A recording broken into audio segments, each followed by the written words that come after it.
The snowflakes were not gentle flakes, they were shards of ice driven by a wind that screamed down from the Iron Peak Mountains, seeking any exposed flesh to bite. The wagon rattled violently over the frozen ruts of the trail, the wheels groaning in protest against the unforgiving earth. My Lin sat rigid on the splintered wooden bench, her fingers turning white where she gripped the side of the buckboard.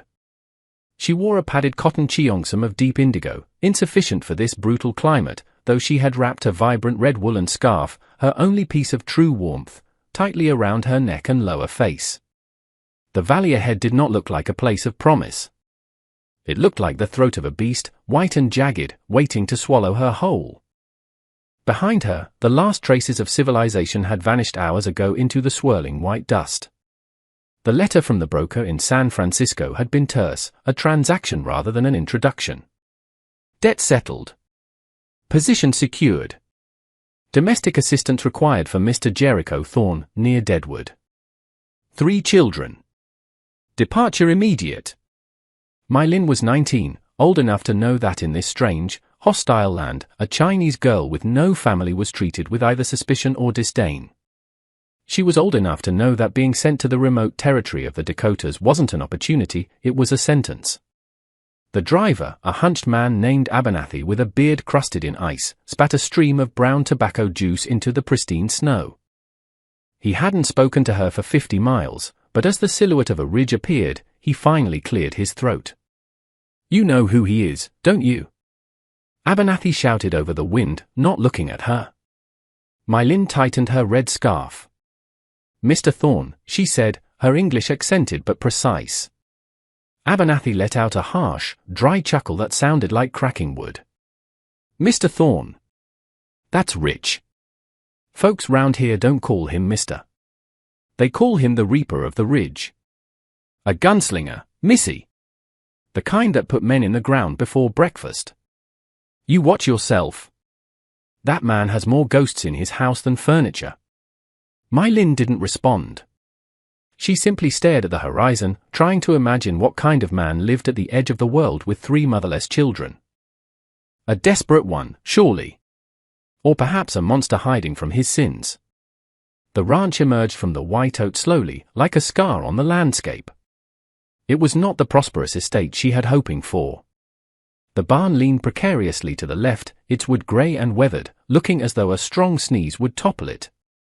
The fences were jagged lines of rot, held together by barbed wire and sheer stubbornness. The main house was a grim 2-story structure of dark timber, imposing and joyless. A porch wrapped around the front, but the steps looked treacherous under the drift of snow. The wagon halted with a jerk. My Lin climbed down before Abernathy could offer a hand he clearly didn't want to give.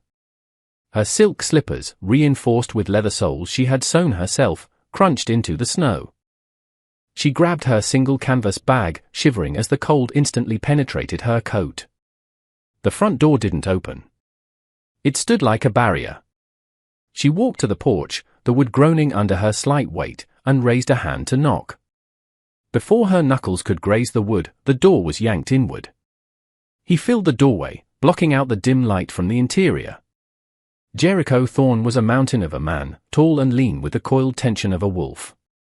He wore a heavy shearling coat left open to reveal a gun belt slung low on his hips, the leather worn smooth near the holster. His face was a map of hard living, scars interrupting the stubble on his jaw, eyes the color of flint, cold and assessing. He didn't look like a father. He looked like a weapon that had been left out in the rain. "You the girl?" His voice was a low gravel rumble, vibrating with impatience. "I am My Lin," she said, lifting her chin. She refused to cower, though every instinct screamed at her to run.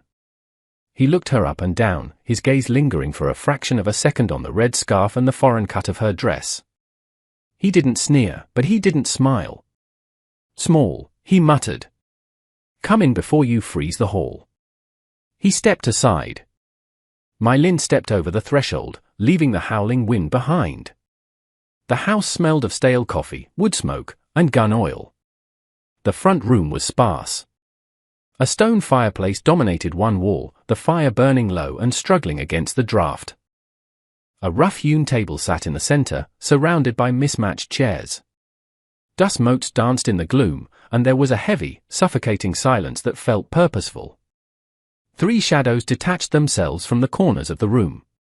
"This is the brood," Jericho said, waving a dismissive hand. The oldest was a girl of about 12, standing with her arms crossed and a hunting knife sheathed at her belt. She had her father's flinty eyes and a tangle of dark hair that looked like it had never seen a comb. This was Cassidy. Beside her was a boy of 8, Tate, who vibrated with nervous energy, his hands twitching near his pockets. Peeking out from behind the sofa was the youngest, a girl no older than 6, clutching a doll made of tied rags. This was Ivy. "I am pleased to meet you," My Lin said, bowing her head slightly. Cassidy stared at her with open hostility. "We don't need a nursemaid. Especially not a foreigner." "Cassidy," Jericho warned, though his tone lacked true heat. "Mind your tongue. She looks like she'll break if the wind blows," Cassidy spat, turning her back. "Tate. Ivy. This is My Lin," Jericho continued, ignoring his eldest. "She's here to keep this house from falling down around our ears. You will listen to her." Tate kicked the floorboards. Ivy buried her face in her rag doll. Jericho turned back to My Lin. "Upper floor, second door on the left. It has a lock. I suggest you use it." My Lin blinked. "A lock? This ain't a nursery, Miss Lin. It's a fort. And I have enemies." He turned and walked toward the kitchen, his spurs jingling with a deadly, rhythmic chime. "Supper is at sundown. If you can cook, do it. If not, there's hardtack in the pantry." My Lin carried her bag up the narrow, creaking staircase. Her room was freezing, the window rattling in its frame. There was a narrow iron bed, a washstand with a cracked pitcher, and a layer of dust so thick she could write her name in it. She sat on the edge of the mattress, the springs shrieking, and pulled her red scarf tighter. This was her life now. A house of guns and ghosts, children who hated her, and a master who looked at the world down the barrel of a Colt 45. She closed her eyes and exhaled a plume of white mist. She would not cry. She had survived the journey across the ocean, she would survive the winter in this house of wolves. The first week was a war of attrition. The enemy was not just the children, but the filth and the bitter cold. The house had clearly not known a woman's touch, or anyone's care, since Jericho's wife had died 3 years prior. The windows were grime-streaked, the floors sticky with unknown substances, and the pantry was a chaotic mess of spilled flour and dried beans. My Lin rose before the sun every morning. The first battle was the cast iron stove, a temperamental beast that required coaxing and just the right amount of kindling to roar to life. By the time the children trudged downstairs, the kitchen was warm, though the breakfast she offered was met with suspicion.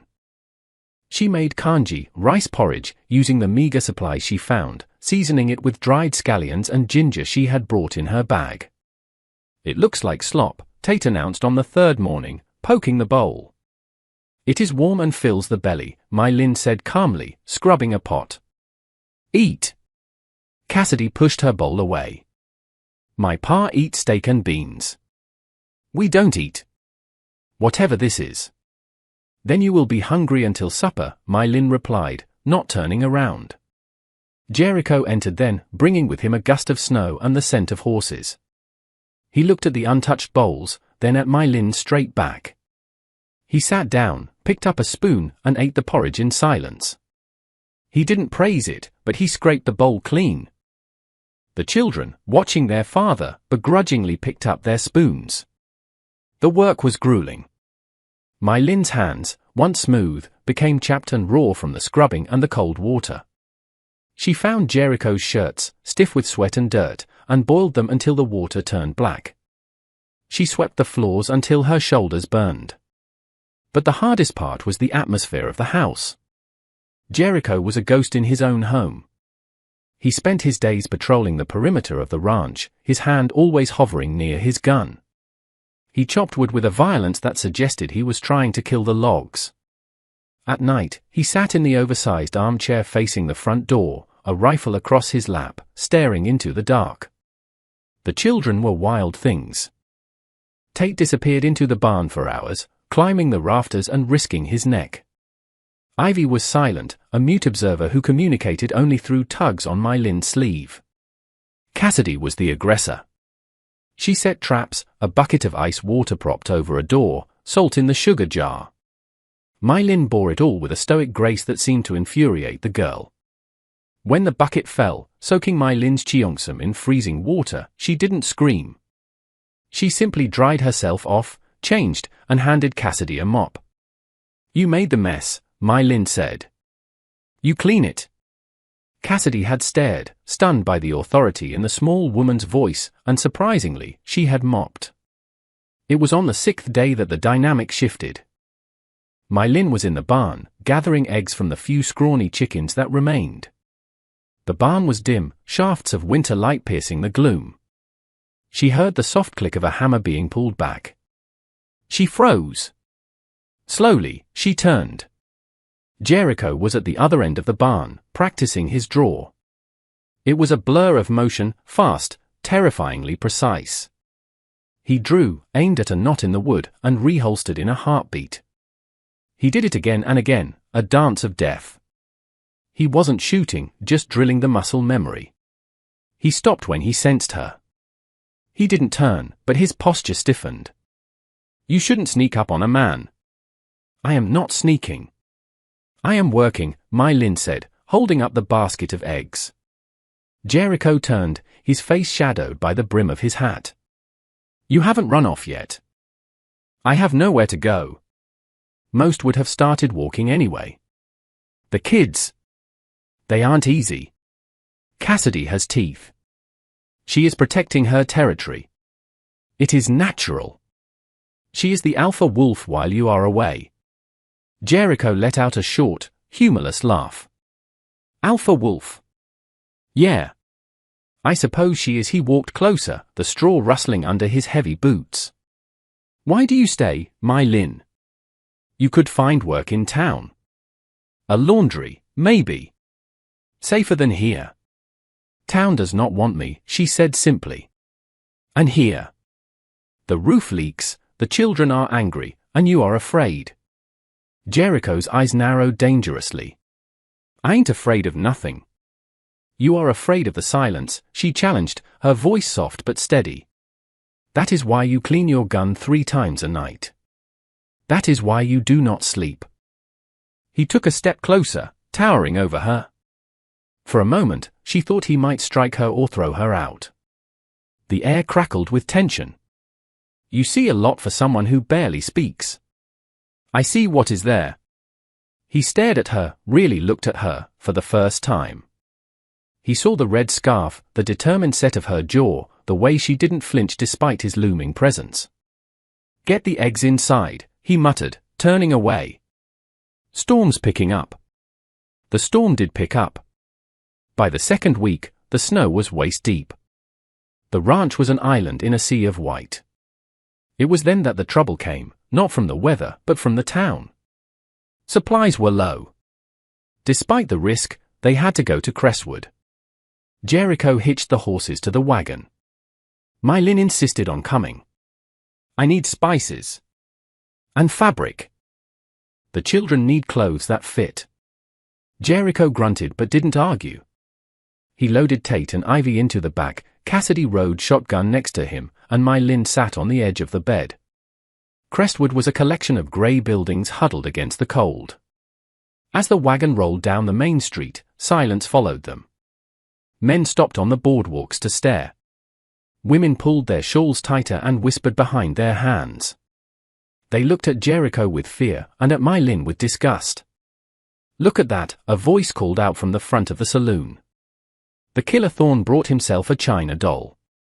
Jericho's jaw tightened, the muscles jumping. He kept his eyes forward. "Hey! I'm talking to you, Thorne." It was a man with a greasy coat and a scar running through his eyebrow. He stepped into the muddy street, flanked by 2 others.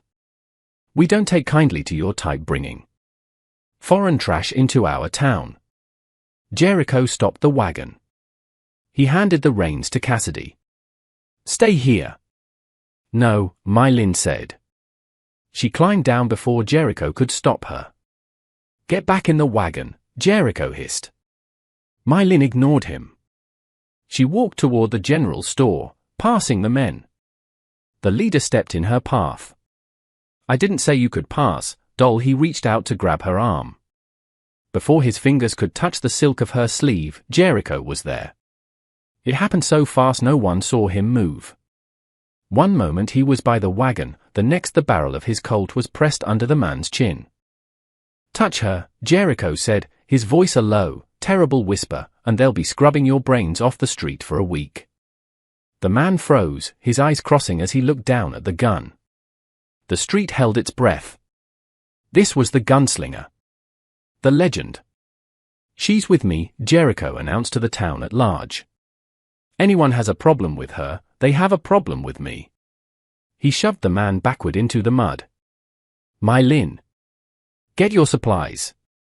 My Lin walked past the trembling men, her head high. She bought her flour, her fabric, and a small bag of rock candy. When she returned, Jericho was still standing guard, his hand resting on his gun. On the ride home, the silence was different. It wasn't heavy with resentment, it was thick with unanswered questions. Cassidy looked back at My Lin. You weren't scared. I was terrified, My Lin admitted. You didn't look it. Fear is useless if it stops you from moving, My Lin said. She reached into her bag and pulled out the rock candy. She broke off a piece and handed it to Cassidy. Then one for Tate, and one for Ivy. Cassidy hesitated, then took the amber sugar. She popped it into her mouth. Thanks, she mumbled. Jericho glanced over his shoulder. He caught My Lin's eye. He nodded, a microscopic dip of his chin. It was the most communication they'd had in days. But the thaw in the house was met with a deep freeze outside. February brought a cold that snapped trees in half. And with the cold came the fever. It started with Tate. He woke in the night screaming, his body burning up. By morning, he was delirious. Jericho was frantic. The stoic gunslinger vanished, replaced by a terrified father pacing the floorboards. I have to go for the doc, Jericho said, pulling on his coat. You cannot, My Lin said, looking out the window. The pass is blocked. You will die in the drifts, and the doctor will not come. I can't just watch him die. Jericho roared, slamming his fist against the wall. He will not die, My Lin said firmly. I will treat him. You? You're not a doctor. I know the herbs.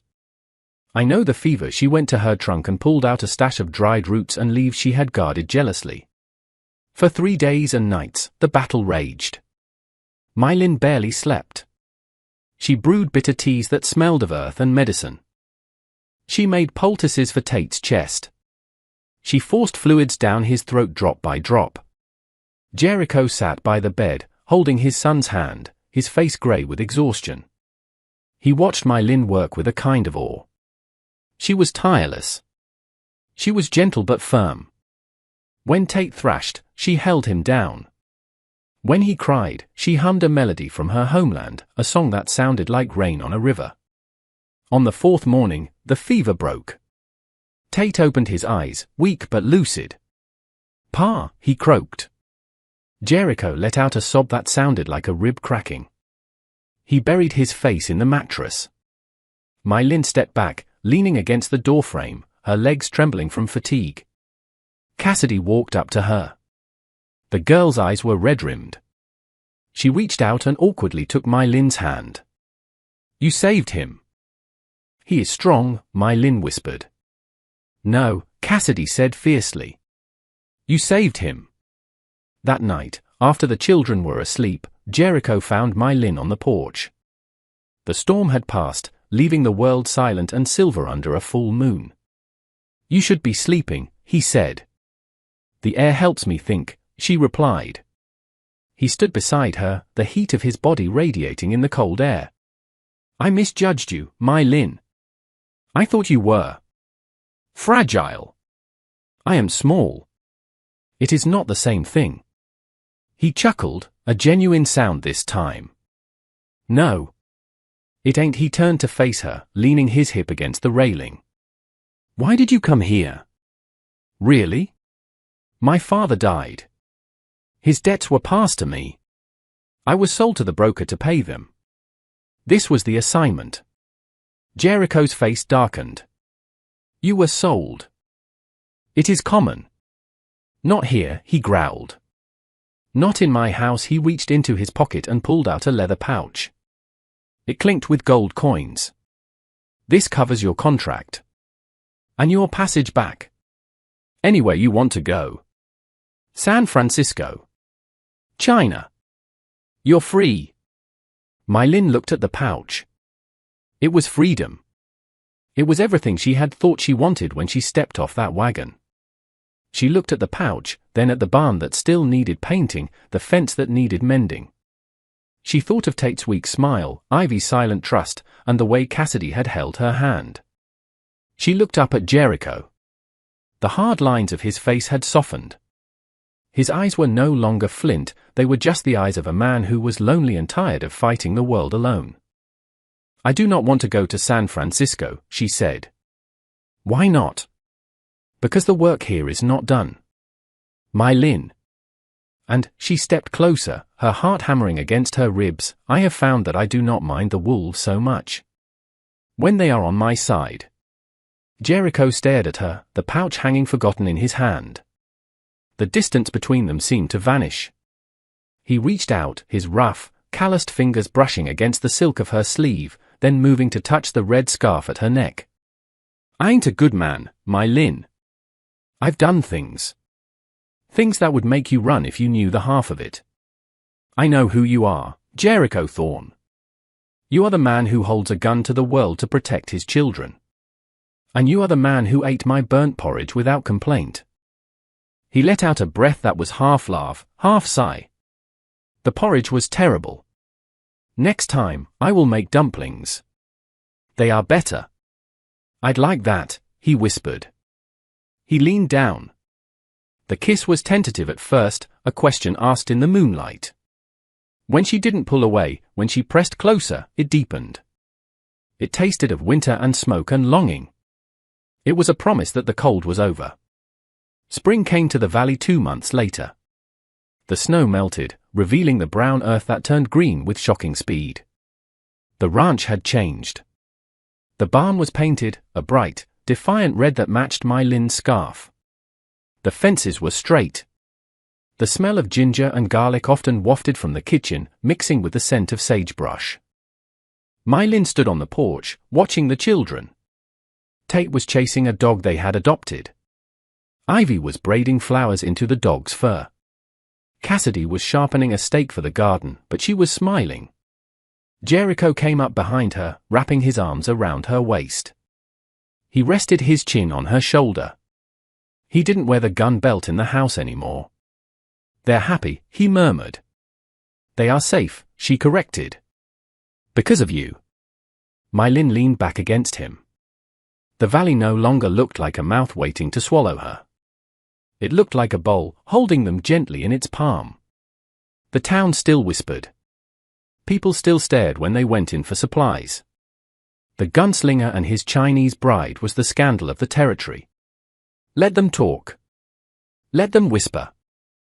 The winter had been hard, and the world was cruel, but in this house, fortified by love and grit, they had built something unbreakable. Are you happy, my Lin? He asked, his voice rumbling against her back. She watched the wind ripple through the grass, touching the red scarf she still wore, now looser, drifting in the breeze. Yes, she said. I am home.